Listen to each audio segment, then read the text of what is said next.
Mandibulise kuni bathandi bezemidlalo eMzantsi Afrika, ingakumbi kuni balandeli bebhola elikhulu ke laseMzantsi Afrika. Ulange lihle phili kuthiwa uzoba ngaphandle iveki ezi-8 ke baphulaphuli. Xa ndizibala iveki ezi-8 zenza iinyanga ezimbini. Emveni kokubana ke wafumana umonzakalo before iKaizer Chiefs idlale neRichards Bay. Loo nto ke yenze umnumzana uFernando da Cruz wathwala izandla entloko, wanako ukudidiseka kodwa waphetha esithi uDa Cruz uzawusebenzisa ezinye iiplayers ezikwazi uatheka indawo kaPhili, futhi ke zikhona iiplayers ezizawuqhubeleka ziwenza umsebenzi ngeli xesha kuPhili asengaphandle umfana omdala.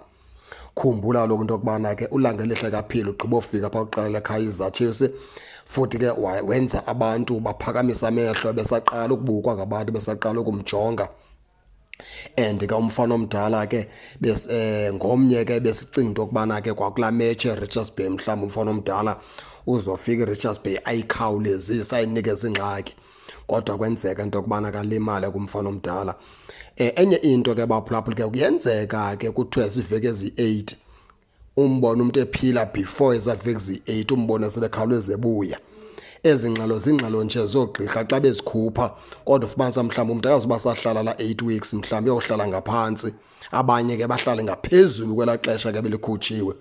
Sesithandaza into yokubana ke uPhili ahlale ngaphantsi kwelaa xesha ke lebizwe, ngoba ke Kaizer Chiefs ekugqibeleni kuzothi kangoku iyamdinga uPhili, futhi ke imdinga kakhulu ngoba nguyena mntu ndibona ngathi ke phaa ekuathekeni ikusingathi uzawuza nento ephathekayo. Masenjenje ke baphulaphuli ke phaya ngoku sinoDuba, phaya ngoku sinomduduzi Shabalala, sinoVilakazi, phaya ke ngoku sino lo mfana kaFires Abrahams, ndikubalele kabafana nyana ke ndiqinise Kaizer Chiefs ukuba Thumo Velebhayi, oBatman, oPulemoti.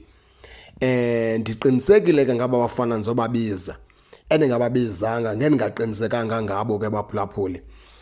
Ndiqinisekile ngoBatman okubana umfana omdala uzayibamba ipholele ezandleni. Ndiqinisekile ke ngoVelebhayi, nangona kumqeqesho eKaizer Chiefs angathi amnikeze lithuba lifunekayo.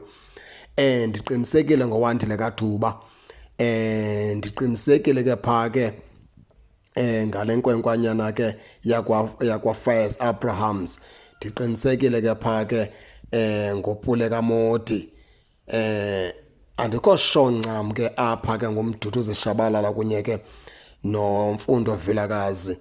Ndinayo indawo ongafuna uqiniseka ncam ngabo, ngoba awufunekanga uqine kakhulu ngabo. Kuyenzeka ngelinye ixesha bangakuniki le nto uyijongileyo, bakudanise kakhulu. Kwenzeka elinye ixesha ke bakunikeze le nto uyijongileyo. Hayi ngobantu ungabetha ngenqindi phantsi uthi usho ngabo ke abo, ubabona nje into isenzeka kubo ngelo xesha. Kona ke baphulaphula into ebalulekileyo into yokubana ke ulange lihle kaPhili ukuthi uzoba ngaphandle iveki ezi-8 ngomonzakalo athi awuthola kumfana omdala. Ningangena ke nani ke nitsho into yokubana niva njani.